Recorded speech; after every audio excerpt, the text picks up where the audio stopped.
Olá, Rondônia, muito boa noite. É um prazer estar novamente aqui com vocês e agradecendo antecipadamente o carinho da audiência e do privilégio que você me dá de levar até você o conhecimento, fatos, trazer e apresentar pessoas. Eu começo o programa anunciando que hoje a gente vai falar de educação. Mas a gente vai dar uma passada sobre a educação, não dizendo como é que a escola está funcionando, nada. A gente tem muita coisa para falar a respeito disso e eu quero ampliar bastante o leque.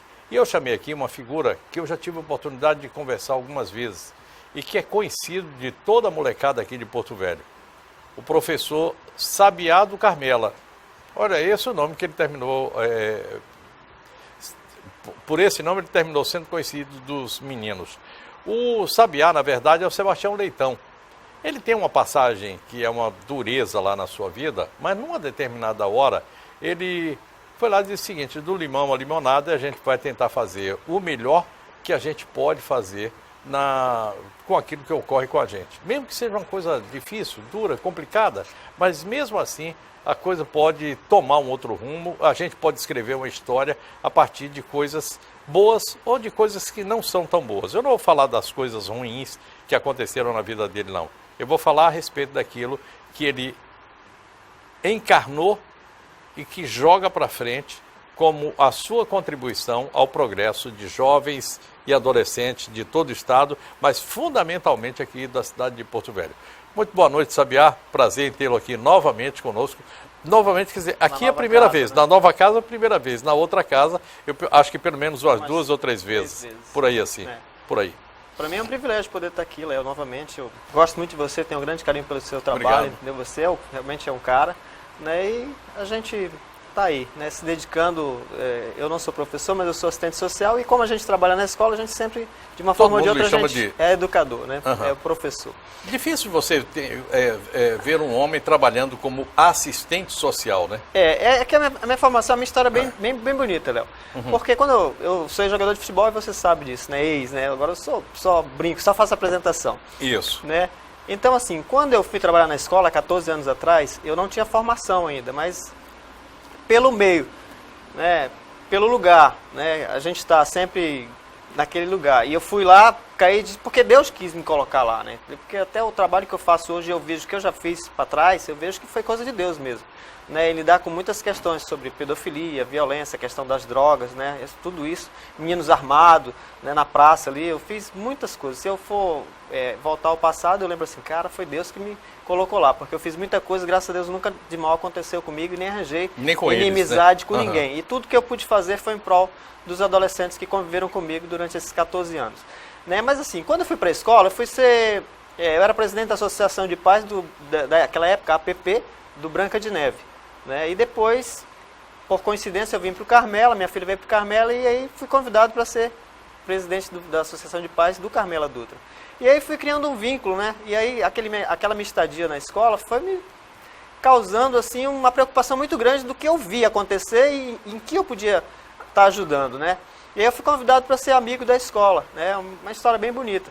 E depois, para encurtar, eu fui ser representante dos pais na primeira Conferência Estadual de Educação, né? E aí eu participei da conferência e uma coisa que me chamou muita atenção e que me deixou muito assim triste, né? Porque jogador de futebol às vezes não tem muito tempo para estudar, né? E tinha terminado o ensino médio. Mas o dia que eu fui ser representante dos pais, eu sentei na cadeira lá das autoridades e foram chamando as autoridades, né? Reitor da Uni, secretário da SEDUC, secretário de vários lugares, né?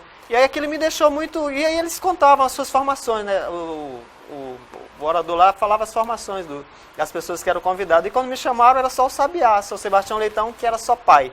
E não tinha uma formação. E aquilo me causou uma tristeza muito grande. E aí eu falei, não, eu preciso estudar. Eu não posso estar dentro de uma escola. E isso estava com uns 2 anos que eu já estava na escola. Eu falei, não, eu preciso estudar, cara. Que legal, eu preciso ter uma formação. Não dá para você estar no meio da escola pedindo para os alunos estudar, cobrando uma coisa que você não tem.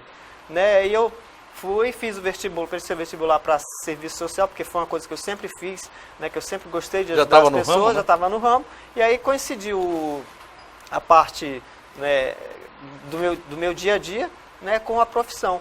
E aí fiz o curso, passei 4 anos estudando, me formei, e hoje eu posso fazer essa atividade, unir o meu trabalho dentro da escola. E foram, nesse período de 14 anos, foram muitas histórias, foram muitas coisas que realmente, que se eu fosse escrever, dava um livro, e um livro bem bonito. Então eu vou lhe fazer um desafio. Escreva. A gente gostaria muito de ver a sua história, até porque você tem uma parte que é toda ela pessoal, tá? Você tem esses ganhos, mas você tem perdas, e são perdas relevantes nessa sua história. Sem dúvida. E que eu acho que valeria sim um livro. Eu acho que contar a história do Sabiá é uma... Eu gravava até alguns vídeos às vezes, porque as histórias que a gente... Na escola a gente lida com muitas situações. Às vezes as pessoas elas conhecem o aluno, mas não conhecem a realidade por trás do aluno. Né? E aí você tem que, para conhecer o aluno, você tem que viver um pouquinho da vida dele, você tem que ir na casa dele. Né? E eu fiz muito isso. Né? E foram muitos fatos que me chamaram muita atenção e que muitas vezes me deixaram muito triste. Também teve os casos de pedofilias, né, que a gente pôde, nas palestras que eu fazia nas escolas, descobrir, entendeu? E bater de frente, denunciar. Todas essas coisas muitas vezes me causaram danos, assim, por exemplo, à saúde, né? Porque quando você se envolve, né? Teve uma época, eu já te falei isso, sobre uma menina de 14 anos que era abusada pelo pai, ora pelo filho, né? Uhum. Então, assim, isso a gente se envolve, pelo irmão, aliás, pelo pai e pelo irmão. Né? Então, assim, aquilo, a gente se envolve e a gente traz uma carga muito negativa, né? E aí a depressão às vezes chega e chegou para você, né? Cheguei a um ponto que diz assim, ó, o médico diz, você precisa afastar um pouco para você, sabe, respirar, porque senão você vai tombar, né? Então, assim, graças a Deus eu pude, assim... Interessante isso que você falou. Eu uso uma frase às vezes quando converso com as pessoas, cuidado na sua vida. Quando você olha para o abismo enxerga você. Então é muito cuidado para que ele não lhe atraia. Então você tem que olhar e ter a certeza de que você não vai cair. É preciso tomar muito cuidado com isso. O vigiar, né? Que é aquela coisa bíblica do orar e vigiar. É verdade. Está ali dentro disso aí que você acabou de falar. Olha, ontem eu recebi aqui a visita da doutora Sandra Merenda. E a gente teve a oportunidade de falar a respeito de um programa que ela está executando dentro do Tribunal de Justiça, na vara de infância e da adolescência, que é a entrega protegida. Entregar o bebezinho, que às vezes a mãe não tem condição de cuidar, ou que, enfim, por algum motivo, perdeu a guarda da mãe, ou do pai, ou da família, mas ela quer entregar à sociedade, a uma outra família ou a própria família, mas de forma protegida. Cuidar daquela criança para que ela tenha um futuro melhor. E eu peguei você aqui hoje exatamente num ponto em que a gente está tendo hoje, por coincidência, uma operação que fala sobre pedofilia e é sobre esse assunto que eu queria me estender um pouco mais com você. Os cuidados que a gente pode e deve ter para que na escola e na família, na sociedade de uma forma geral, a gente tenha um jeito de corrigir, ou de evitar, de proteger essa criança. Hoje, a pedofilia, é uma situação muito delicada de se falar e de se combater. Né? Porque o maior índice de casos de pedofilia geralmente é dentro de casa. Né? Uhum. São o próprio pai, o avô, né? O parente, o cunhado, o tio, enfim. Uma situação... Interessante, a gente está falando assim, sempre do ser masculino abusando uma menina. Isso. Mas existe também... A mulher abusando o garoto, né? Existe. Existe, mas é mais difícil, entendeu? Ou pelo menos pouco conhecido. Ou mais aceitável. Mas existe. Existe. Nós tivemos o caso de uma professora que foi processada lá em Minas, isso saiu até a nível nacional, que ela teve, né, uma relação sexual com um jovem de 16 anos, né? E não forçada, né? Mas ela seduziu o rapaz, entendeu? E a mãe o denunciou e houve aquele problema, né? Então, assim, tem casos, mas é mais difícil, entendeu? Hoje, grande parte daquilo que ocorre está na internet, ou pela liberdade que a gente tem de deixar a internet ao alcance do jovem. Vamos falar a respeito desse assunto? Antes, porém, eu quero dar um recado de Rondoquímica. Vamos lá. Gente, olha só. só, eu escolho economizar, mas eu gosto de manter sempre a qualidade de tudo que eu levo para minha casa. É por isso que eu compro os produtos de limpeza aqui na Rondoquímica. Sabe por quê?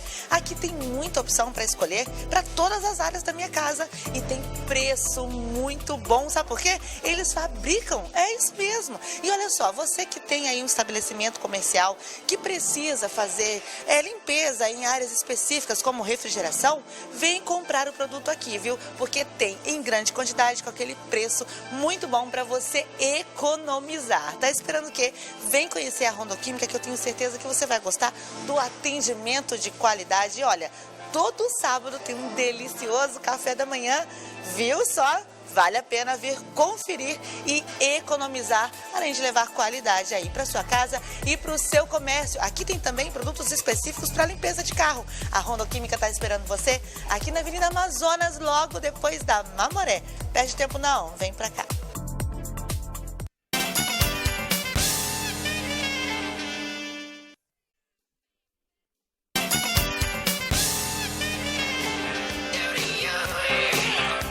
Estou conversando hoje com Sebastião Leitão. Se eu falar Sebastião Leitão, ninguém aqui de Porto Velho vai saber quem é não. Professor Sabiá. E aí, de tanto você ficar ligado ao Carmela, virou Sabiá do Carmela. Porque tem o Sabiá que é o paraquedista, né? Tem o Sabiá do Carmela aqui agora.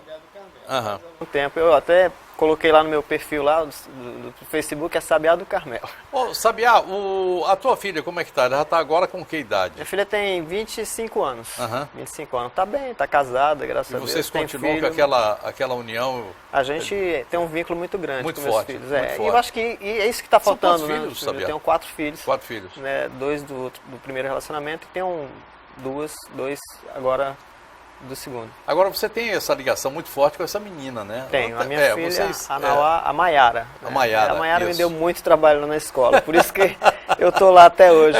É por isso que você está lá na escola? Por isso que eu tô lá. Eu ficava lá vigiando, né, cuidando dela. Infelizmente, se todos os pais tivessem a oportunidade de estar passar um pouquinho de tempo na escola com os filhos, seria uma mão na roda para aliviar a tensão que realmente a escola vive hoje. Cara, que coisa bonita que você acabou de falar.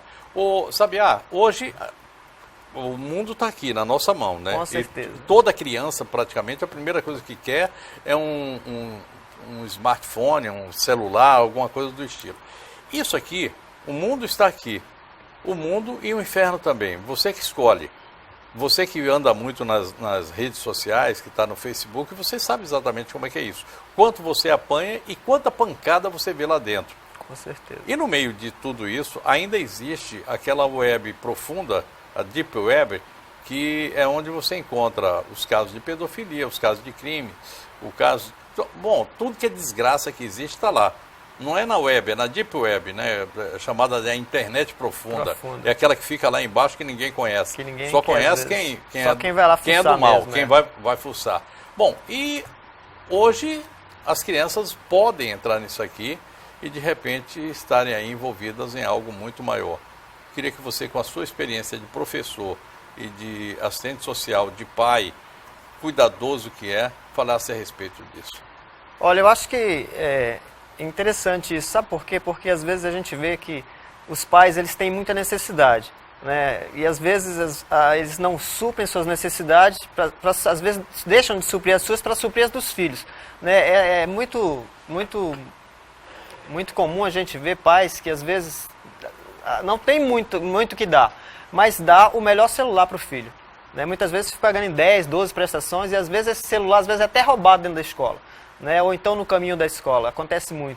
E aí o pai fica pagando, né? E essas redes sociais, elas são para o bem ou para o mal, como você falou, né? E assim, eu me deparei com algumas situações, por exemplo, de meninos com 12 anos, na 6ª série, entendeu? Olhando vídeos pornôs, né? No celular, né? Internet, com tudo, então... Não tem filtro, né? Não tem. Então, assim, a gente chamou o pai desse aluno, né? E o pai ficou horrorizado, porque eu acho que não é só você dar o celular. Você tem que, muitas vezes, pegar esse celular, entendeu? Fuçar para ver o que ele está vendo, né? O computador em casa também é um risco, entendeu? Porque muitas vezes os meninos ficam até tarde lá.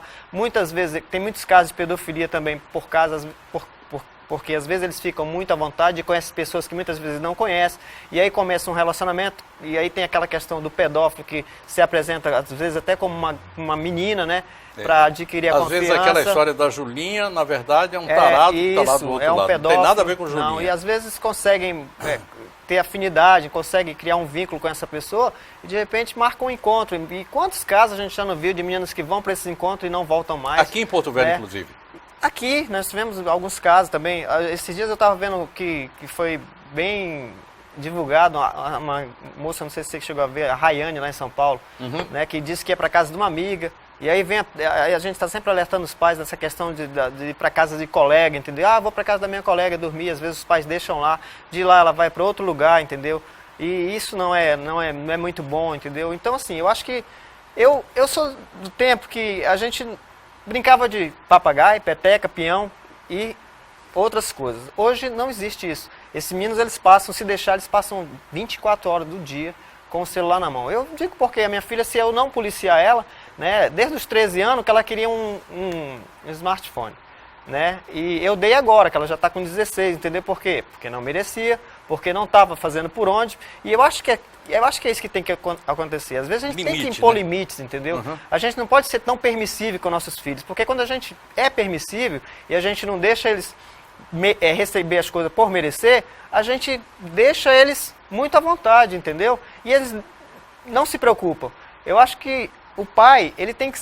A gente não pode ser tão amigo dos nossos filhos, a gente tem que ter a nossa autoridade de pai. Na hora do não é não. Eu fui pequeno, você foi pequeno um dia, e a nossa época era muito diferente. A gente recebia não toda hora, né? E nem por isso a gente deixou de ser o que nós somos hoje, né? Nada, né? Não altera nada. Quantas vezes você não recebeu o não do teu pai? Quantas vezes você não teve que, às vezes até que levar umas burdoadas, né? Eu levei também.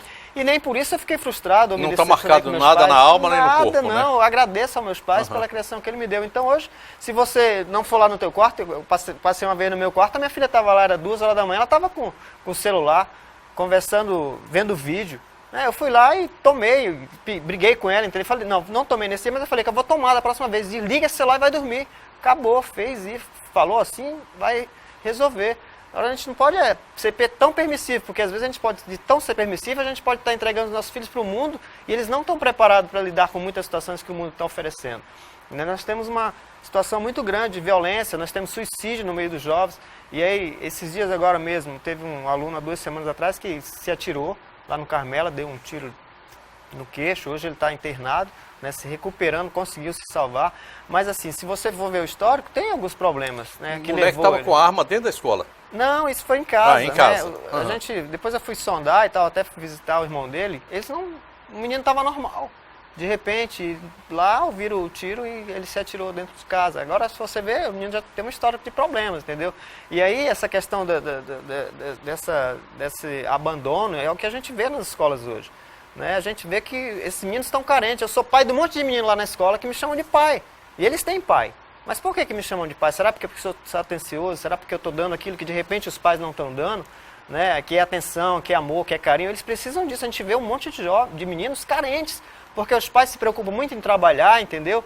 E dar, às vezes, aquilo que o filho quer e se esquecem de dar o principal. Que é criar aquele vínculo, entendeu? É criar aquele amor pelo seu filho, entendeu? Aquela preocupação, porque se você não se preocupar agora, você vai ter problema mais tarde. São problemas graves. Para sorte desses meninos que lhe chamam de pai, é que encontraram você. O problema é que se encontra o traficante, ou se o traficante encontra ele, né? Aí, de repente, a coisa tá... E isso ocorre todo dia? Muito. A gente tem inúmeros meninos que chegaram no Carmela no 6º ano e que, no ano passado, a gente teve vários meninos que saíram viciados, né? Aquela praça ali, como a gente já conversou, aquela praça ali é um point, entendeu? Que rola tudo que não deveria, né? Mas, infelizmente... Eu trouxe alguns gráficos aqui para a gente colocar aqui na nossa conversa. Eu vou pedir para vocês... me darem o retorno aqui da sala. Eu estou sem o retorno aqui. Liga aqui para mim, por favor, porque daqui para lá vai ficar meio difícil da gente enxergar. Mas tá lá, estão esses gráficos aí. Passa aí para mim o que é nesse gráfico para mim. É a violência. Nós estamos falando aí de violência sexual. Olha lá. Espera que a gente já vai colocar ele aqui na tela aqui para dentro da nossa sala. É que a gente está aqui numa outra sala e aí fica meio difícil. Segura esse gráfico aí, deixa no próximo. A gente põe ele aí no próximo bloco. Vamos continuar aqui na nossa conversa, Sabiá. A gente dá uma olhada nele lá daqui a pouco. Você estava falando a respeito dessa violência dentro da escola. Aquela história de policiais na porta da escola, de carros na porta da escola, isso já acabou. Eu acho que a escola, ela é fruto do que esses meninos vivenciam em casa e no bar, e lá no bairro dele, né? A gente percebe que esse aluno, ele tem problema? Tem, entendeu? Mas ele já vive essa questão da violência em casa muitas vezes. Aí vem a questão do abandono, vem o menino que às vezes... a gente tem uma situação muito delicada esse tempo agora, que é a questão da grande separação de pais, entendeu? Desestrutura familiar. Desestrutura familiar, meninos que são criados só com a mãe, que muitas vezes são criados só com o pai, meninos que são criados com a mãe, que muitas vezes, quando a mãe permite demais, está tudo bem, entendeu? Quando a mãe começa a endurecer, ele sai da casa da mãe e vai para a casa do pai, entendeu? Aí já é uma outra educação. E aí a gente fica se perguntando que tipo de jovens que a gente está criando, que tipo de sociedade que a gente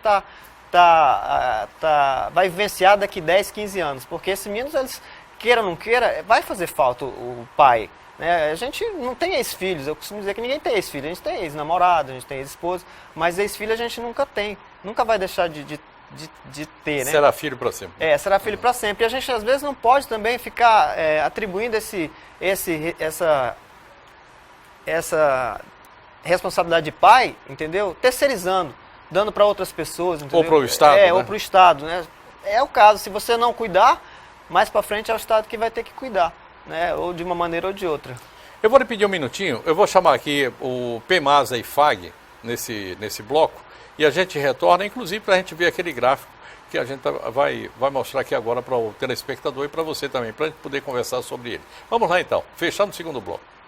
Levantar pela manhã e imaginar que tem uma estrada a ser percorrida, bom, isso seria horrível se não existisse paixão pela estrada. É certo que existem os percalços, mas além da recompensa, essa não tem preço. E saber que tem um grande parceiro nesta jornada facilita e muito. Aqui na PEMASA Truck Center parece que eles entram na boleia do meu caminhão e viajam comigo, pois eu tenho total confiança que estou usando o melhor pneu e atendido pelos melhores mecânicos. Eu recomendo PEMASA Truck Center, seu revendedor oficial Goodyear. No trânsito a vida vem primeiro. O Centro Universitário FAG oferece a educação à distância. São 20 cursos nas mais diversas áreas, com videoaulas, material didático atualizado em um ambiente virtual dinâmico. A oportunidade para você realizar o seu sonho. Eu tinha vontade de fazer administração, só que eu não tenho tempo.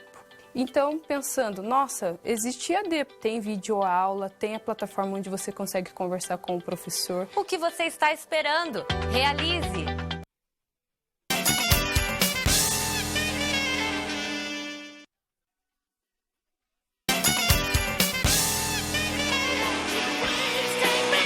Sebastião Leitão, meu amigo Sabiá do Carmela. Entra lá na página dele do Facebook, Sabiá do Carmela tá lá. Bom, eu trouxe aqui para vocês a violência, um gráfico falando a respeito do seguinte: a violência sexual de 15 a 19 anos, 5,20%, violência psicológica 7,60% e violência física 28,30%. Quando a gente coloca essas violências dentro desses gráficos, a gente vê o tamanho da coisa que nós estamos aqui no Brasil. De cima para baixo, 15 a 19 anos, ela começa a ficar menor a violência sexual, porque aí já há um entendimento e a moça e o rapaz já começam a dizer não, já sabe o que está havendo. A violência psicológica diminui um pouco mais, mas aí aumenta a violência física, ou seja, o castigo, a surra, tudo aquilo que a gente já sabe, que o tapa na cara, essa coisa toda, que às vezes dói mais do que uma surra mesmo. De 10 a 14 anos, a violência sexual está de 10,5% e a violência física quase que ali assim, 13%. Agora, de 0 a 9 anos, aí me assusta. Porque a gente tem a violência sexual e o abandono mais ou menos na mesma linha. E é muito alto, 35% dos nossos jovens padecem disso. Muito triste, né? Muito triste mesmo. Você vê, ó, de 15 a 19, você vai baixando, e são violência de todos os tipos, né? Não Essa deixa questão da violência sexual, né? No caso, vem a questão Isso é um mapa, isso não é feito por nós, não. Isso são estudos que são feitos pelo governo, pelos tribunais de justiça, enfim. Tá? Aqui é o retrato daquilo que ocorre no Brasil. É uma dó, né? E assim, eu gosto muito de ver as causas, mas a gente poderia, tem muitas coisas que a gente poderia estar evitando, entendeu? Essa questão da violência. Né? Eu fico às vezes olhando, de manhã cedo, por exemplo, eu fui fazer uma palestra numa escolinha mais distante no bairro, e eu fui ver lá que os meninos, tudo pequenininho, entendeu? No prezinho, eles iam sozinho para casa, né? Ou sozinho para casa na saída e sozinho para a escola. Né? Então, assim, essa é a questão do abandono, entendeu? Onde que está a mãe desse menino que deixa duas crianças, né? Talvez eram irmãos, eu acho que o máximo que tinha era 8, um outro 9 anos, um arrastando o outro, entendeu? Levando para a escola, e depois esse mesmo menino irresponsável saindo. cuidando do outro. Eu fico olhando, pois é, que estrutura que tem uma criança dessa para defender um irmãozinho que está levando para a escola? E eu vejo aqui no centro também, meninos que cruzam a rua ali, a Farquhar, que cruzam ali para ir para a Escola Branca de Neve. Eu fico me perguntando, cadê os pais dessas crianças, entendeu? E aí, se você for ver, tá trabalhando, entendeu? Não teve tempo de deixar o filho. Às vezes, a gente vê muitos casos de pais que, às vezes, chegam na escola lá no final do ano para pegar o boletim, o aluno está reprovado. E aí, chega em casa e quer bater no filho. Quem merece apanhar? Será que é o filho ou será que é o pai que não cumpriu o seu papel de pai? Entendeu? De ir lá quando, às vezes, é chamado ou quando não é chamado também, para saber como que o filho está na escola. Segundo quadro aí pra gente. Põe ele aí na tela, por favor. Olha lá. Exploração sexual. Das meninas que sofrem abuso sexual enfrentam o problema por mais de um ano. 298 no Nordeste, 241 no Sudeste, 172 no Sul, 127 no Centro-Oeste, 109 no Norte. Nós temos endereços eletrônicos que são suspeitos de abrigar pornografia infantil, e pontos de exploração sexual nas estradas. 844 pontos que já foram detectados. Pela Polícia Federal, né? Foi, esse levantamento. E está lá, tá até hoje. Olha lá, as meninas que engravidam, 162 no Sul, 127 no Centro-Oeste, 109 no Norte. Quer dizer, está mais ou menos a mesma coisa, essa questão da gravidez na adolescência. E tem mais uma coisa aí, que é o seguinte, que você traz aí alguns dados. A questão das DSTs e, entre elas, a AIDS. Eu não sei qual é o número, mas você tem esse número de cabeça, com certeza. Assim, todo ano, quando eu vou fazer esse trabalho nas escolas, a gente tem que ter dados, né? Para não estar falando que não sabe, né? Então, assim, eu sou muito bem atendido lá no SAI pela diretora de lá, ela sempre está me passando os dados. E é preocupante e alarmante, porque a gente não vê mais aquela questão dos anos 80 e 90, aquelas pessoas lá, né, em estados terminais, quase morrendo, né, quando na época não tinha os coquetéis, e morriam mesmo, morreram vários. Né, e hoje a gente acha que, tomando esses coquetéis, a gente está bem, vai viver bem. Os retrovirais, quando você está contaminado com a AIDS. Hoje, em Porto Velho, capital e distritos, nós temos 4.110 pessoas que estão fazendo tratamento, que estão sendo acompanhados, fazendo tratamento, tomando esses remédios, né, para poderem sobreviverem. Em que faixa de idade? Nós temos casos de meninos de 16 anos, né, e aí entra... Meninos e meninas? Meninos e meninas, mais meninos, porque a questão do homossexualismo está muito aflorado, né, no meio deles, e aí a gente está vendo esses meninos que não se preocupam. A gente também tem o caso das meninas que... Aí, se você for ver aquele levantamento do caso da gravidez na adolescência, né, nós temos aqui muitos casos, nós temos de cada 100 partos na maternidade, isso... Quando a Ida Pereias era, e eu acho que não diminui isso, que era de cada 100 partos, 35 eram de adolescentes, então é muito alto, entendeu? E olha que a Ida Pereias fazia um programa muito bonito chamado Segunda não, né? A Segunda Gravidez não, né? É um trabalho muito importante aquilo, entendeu? Eu tenho certeza que com aquele trabalho ela conseguiu evitar, então assim, a prevenção é tudo. Né? Aliás, a gente está lá também com uma outra pessoa chamada Marilene Penati, que eu tenho certeza que segue nesse mesmo caminho. Pelo nome Penati deve ser, a gente já conhece, com né? certeza. Então, assim, esse ano, a questão da gravidez, a gente está sempre com algumas camisas na escola, porque eu creio que, assim, você levando as frases no seu peito, você está mostrando para os jovens que aquilo não combina. né, na escola, que é a questão da gravidez. Uma menina, quando engravida com 13, 14 anos, ela está praticamente assim, parando todo o seu futuro, né, adiando o seu futuro, porque ela vai ter que parar de estudar uma hora. Né, e depois, quando essa criança nascer, há uma preocupação. Quem vai cuidar dessa criança? Que estrutura que ela tem? Né? A questão financeira também. Normalmente está sozinha, né? Enfim, então assim, é muito complicado. Então assim, a gente está sempre orientando, entendeu, os pais. Eu tenho chamado muitos alunos lá que estão namorando, entendeu, para realmente se cuidarem, se prevenir. E aí a gente vê uma situação, Léo, que às vezes a mãe se preocupa em dar o anticoncepcional para a filha, entendeu, mas não se preocupa em pedir para que ela use a camisinha.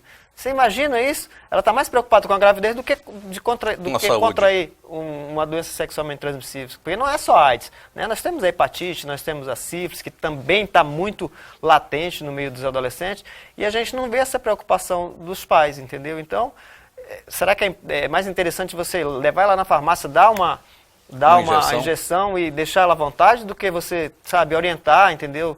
E é muito difícil hoje lidar com essa situação. Agora, já existe a preocupação dos pais com relação a dar, por exemplo, a injeção, o contraceptivo, a injeção, a pílula, o que seja, já existe essa preocupação? Eu acho que ainda não, né? São raros os pais que sabem que, de repente, se uma menina tiver uma relação sexual um dia, entendeu, procurar essa pílula do dia seguinte para evitar uma gravidez ou uma doença, né? Mas assim, eu acho que eu sou meio antigo, Léo. Eu acho que a gente deve orientar os nossos filhos na questão da sexualidade, né? A gente precisa quebrar esse tabu, né? Quando eu não falo de sexualidade para minha filha, entendeu? Da maneira correta, ela vai aprender da maneira errada, né? Com os colegas, né? Com os amigos, receber essa volta aqui com a doutora Sandra, ela dizia o seguinte: se você não falar nada, ela vai descobrir de uma forma que, através da pornografia, por exemplo. Sem dúvida, né? E é isso que você falou, eles estão com o mundo na mão lá. E eles veem tudo, entendeu? E às vezes eles veem sites, né, e vídeos que não são da maneira correta, da maneira que de repente você gostaria que ela aprendesse. Então acho que os pais têm que quebrar esse tabu e dizer para os filhos: olha, vamos sentar aqui, vamos conversar, né? Eu acho que a gente precisa ter um relacionamento assim, bem eficaz com os nossos filhos, porque quando a gente não tem um relacionamento com os filhos ou com quem quer que seja, a gente não tem vínculo, Léo. Então a gente o filho deixou de ser filho para ser só um parente, e não é por aí, né? Quando você conversa com seu filho, quando você sabe, tá sempre ligado com teu filho, acompanhando. Quando eu falo acompanhar, não é só acompanhar com os olhos, é colocar a mão no ombro, entendeu? É estar de mão dadas, entendeu? E sair com ele, entendeu? Conversar. E eu acho que falta muito essa questão também do exemplo, né? Porque o caráter tem que ser formado dentro de casa, dentro do nosso lar, né? E se isso não existir, então os nossos filhos eles vão ser sem caráter e vão copiar muitos caráteres na rua e muitas vezes não vai ser o correto. Sabe, a gente está tendo aí uma mudança de governo, lógico, uma quebra de algumas barreiras e quebra de paradigmas. Claro que a gente vai ter alguns ganhos e algumas perdas. Uma das perdas é a possibilidade que a gente tinha de falar sobre sexualidade dentro da escola. Eu sei que essa discussão sobre kit gay, sobre isso e aquilo, isso é muito levado para a direita ou para a esquerda. Eu acho que tem um meio de caminho, um meio termo onde a gente poderia se pautar. E é possível pautar isso. Nós vamos ter essa mesma quebra de barreiras e de paradigmas aqui dentro do Estado com um novo governo. Um governo que chega alinhado com o governo federal. O que é que a gente pode esperar desses dois governos? O que é que a gente pode esperar em termos de educação, em termos de olhar para a juventude por esses dois governos? Mas antes de responder, eu quero voltar aqui e dizer para você que eu tenho um recado de Socibra e de Ângelos Privé para você. Há momentos que passamos por fragilidades. E, infelizmente, existem outras empresas que podem deixar este momento ainda pior. A saudade é inevitável, mas os aborrecimentos dependem de seu planejamento. Conheça todas as vantagens do plano Ângelos Privé. Digamos que em sua casa morem seu marido, você, filhos e seus pais, e a renda financeira que mais sustente a casa seja de seu marido. A falta de um planejamento familiar traz na partida de alguém, além de tristezas, uma série de preocupações. Entre elas, a financeira. Com o Plano Ângelos, a família não terá essas despesas inesperadas e com um simples telefonema, todas as soluções com o cerimonial de despedida serão tomadas com total profissionalismo e dignidade. Mais informações no 3222-8182. Ângelos Prever, tranquilidade que cabe em seu bolso.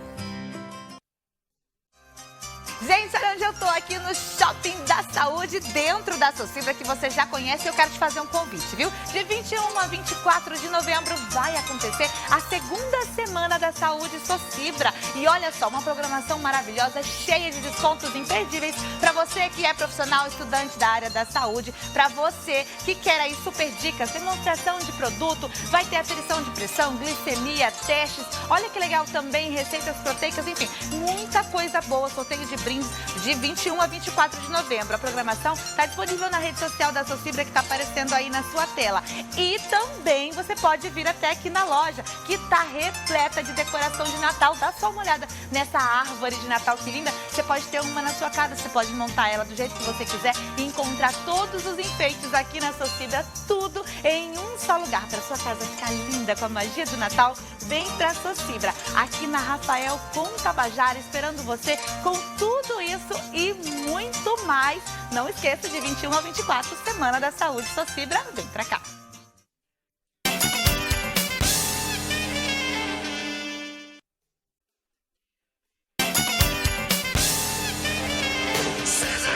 Sebastião Leitão, o professor Sabiá, está comigo nessa noite aqui. A gente está falando a respeito de cuidados com tudo que a gente pode ter com juventude, é querer o melhor, é ter cuidados, é falar de cuidados. Olha aí, olha mais o que eu trago aqui para você. 72% das grávidas até 14 anos após estupro foram vítimas desse crime mais de uma vez. É o que diz um estudo que foi feito aí que... E eu queria deixar esse número aqui, eu falei ontem do Disque 100. Disque 100 é um número que você liga daqui de Rondônia, onde quer que você esteja, vai bater lá em Brasília. Você não paga nada, você não precisa se identificar. Agora, você precisa ter uma série de dados para passar lá para eles. Quanto mais rico for o seu relato, melhor. Esse número, depois que eles recebem esse número, eles lá discam para cá de volta e vão falar com o Ministério Público do Estado ou o Ministério Público Federal. E a partir daí o Ministério Público vai neste local, nessa localidade, vai checar se aquele relato existe, se foi realmente aquilo, e a partir daí tomar as providências. Mas não deixe de fazer isso. Disque 100 é o número para você denunciar todo tipo de violência contra... Na verdade, existem violências diversas. Contra pessoas que estão em situação de risco, contra idosos, mas principalmente para criança. Utilize, faça isso. Só disca 100 e você vai ser muito bem atendido. E pode ter certeza, eu já testei isso e é verdade. O resultado vai ocorrer sim e eu já recebi o relato, inclusive do Ministério Público Estadual e Federal aqui, dizendo, Léo, obrigado, valeu, foi você que mandou o recado, foi porque eu me identifiquei e pedi que desse o retorno e foi dado. Bom, o que a gente pode fazer mais, Sabiá? Tá aí, um número desse aí é pra gente esse número é pra gente assustar. Não esquecer. É. Né? Muito. E essa questão do 100, ela é muito importante, porque ele funciona realmente, entendeu? Uhum. Você precisa saber, se possível, o endereço, entendeu? O local, o bairro, entendeu? Tudo certinho, você precisa identificar e você vai estar passando esses dados que eles vão entrar em contato com o Ministério Público, com as delegacias também, com a DEAI, né? E que eles poderão estar investigando, checando se realmente essa Enquanto a gente vai conversando, eu vou jogar mais um gráfico aí. Pode soltar aí na tela? Bom, está lá mais um. Brasil, país da pedofilia. Dados divulgados pela Polícia Federal com base em levantamento da ONG Censura aponta que 76% dos pedófilos do mundo estão aqui no Brasil, onde o crime acontece a cada 8 minutos. Denuncie pedofilia, abuso, exploração sexual, negligência, maltrato com crianças e adolescentes. Faça isso. Diz que lá para o Ligue Disque 100. E é o seguinte, não precisa se identificar. Mas você vê, olha, às vezes a gente fica lá, tem um vizinho, você vê o vizinho dando uma surra no moleque, no filho, e você acha que aquilo está além da conta. Se você vê depois essa criança machucada na rua, por conta daquela surra, se você vê essa criança chorando, se você vê essa criança sempre meio com medo das coisas, acredite, pode estar acontecendo alguma coisa que não é boa e o número 100 pode resolver esse assunto. Vamos lá para mais um gráfico aí? Vamos lá. Perfil dos pedófilos. A gente está falando disso aqui hoje muito em função disso. É porque hoje está acontecendo uma operação. O pedófilo, ele tem acima de 40 anos, 25%. De 18 a 40 anos, 40%. E até 17 anos, 35%. Ou seja, está aí para você saber exatamente quem é essa figura que vive incomodando as crianças. O pedófilo que não tem parentesco é em torno de 60%, mas ele pode estar dentro de casa. Pode ser o pai com 15%, o padrasto com 10% e outros, tio, avó, primo, 15%. O perfil das vítimas.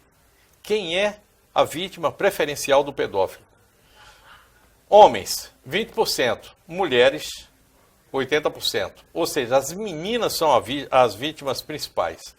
E é o seguinte, 60% dessas vítimas são meninas de 7 a 13 anos de idade.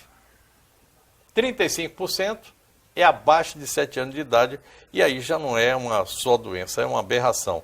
Queria lembrar que pedofilia é uma doença. E o pedófilo ele nunca vai se curar, é uma doença incurável. Quando você vê, o pedófilo foi para a cadeia e lá ele não fez nada, lógico, lá não tem criança. Ele só vai fazer alguma coisa quando ele sai.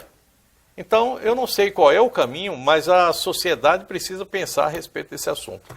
Já falei demais, é com você, Sabiá. Pedófilo é uma criatura praga, né? realmente que... Abjeta.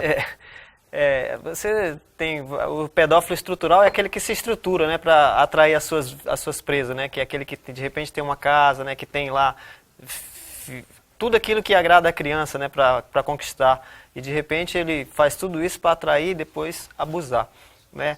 Esses dias agora eu pude presenciar um caso acompanhar um caso de pedofilia de uma menina. Né? Então, assim, a gente fica sempre pedindo para os pais, não deixem suas filhas ir para casa de terceiros, entendeu? Mesmo que às vezes vocês conheçam, né? Porque de repente você não sabe quem vai estar lá na casa. Né? E lá na casa de repente pode ter um estranho, pode ter um amigo, pode ter alguém, entendeu? E às vezes até o próprio irmão às vezes combina com a mania, entendeu? Para levar a colega para lá e de repente ela se ausenta e aí o menino vai lá e ocorre a violência, o estupro. E acontece, já aconteceu casos assim, né? E assim, você me perguntou sobre essa questão da mudança de governo, né, tanto do Estado quanto do país. A gente está cheio de esperança, né? A gente está cheio de esperança para que o Brasil possa ter uma mudança para melhor, né? Porque a gente sabe que a situação está solta, né? Que as coisas precisam ser mais estruturadas, que precisam ser mais dirigidas de uma maneira mais segura, né? A gente precisa de um país mais seguro. A violência está muito grande. E a gente precisa realmente que esses governos estejam muito comprometidos com a sociedade. Eu espero que o Marcos aqui, entendeu, que ele tenha um olhar, foi diretor de escola, que ele tenha um olhar diferenciado para a educação, principalmente para o que acontece nas escolas, não só nas escolas, mas né? No bairro, entendeu? Porque a gente precisa... Ele falou que isso eu ouvi, foi promessa de campanha que ele ia contratar psicólogos na escola, assistentes sociais, que seria, sabe, muito bom. Não só... estruturar as escolas, porque o problema, Léo, está dentro da escola. O problema da sociedade está na escola. A gente vai dizer assim, não, mas é dever da família. Sim, mas esse menino não tem família. Eu tive caso de conhecer um garoto que estava dando muito problema, né, e depois, quando eu fui saber da família, o pai tinha sido assassinado na frente dele. Então, assim... Como que é a cabeça desse menino? Ele nunca passou pelo psicólogo, entendeu? É claro que ele tem um distúrbio, é claro que ele tem problemas, precisa ser acolhido, precisa ser cuidado, né? E o Estado tem essa estrutura, tem que ter esse aparelhamento, porque se a gente não cuidar, Léo, a gente vai ter que bancar ele lá no presídio depois, e é muito mais caro, com certeza. Eu vou encerrar o programa hoje dizendo o seguinte, que é necessário que a gente faça mais escolas para a gente não ter que fazer presídio, que a gente cuide de crianças para não ter que cuidar de bandido. Eu acho que com isso aqui assim a gente pode encerrar o programa. Eu quero agradecer a sua vinda aqui e dizer o seguinte, nesta casa, tanto quanto na outra, vai ser sempre um prazer recebê-lo. Nesta casa, talvez com uma frequência muito maior que eu espero que você tenha a partir de agora. Eu que agradeço, Léo, foi um grande prazer estar aqui conversando com você, te rever novamente, entendeu? O recado que eu digo é que imponha limite para os seus filhos. Ame, esteja presente na vida deles, porque se você acompanhar agora, você vai evitar muitos problemas mais tarde. Muitíssimo obrigado. Prazerzão. Amanhã, às 8h30 da noite, a gente está aqui para mais um programa Léo Ladeu. Desejo a todos muito boa noite, bom sono e bons sonhos. Fiquem com Deus. Tchau, tchau. Obrigado, Sebastião. Um abraço grande.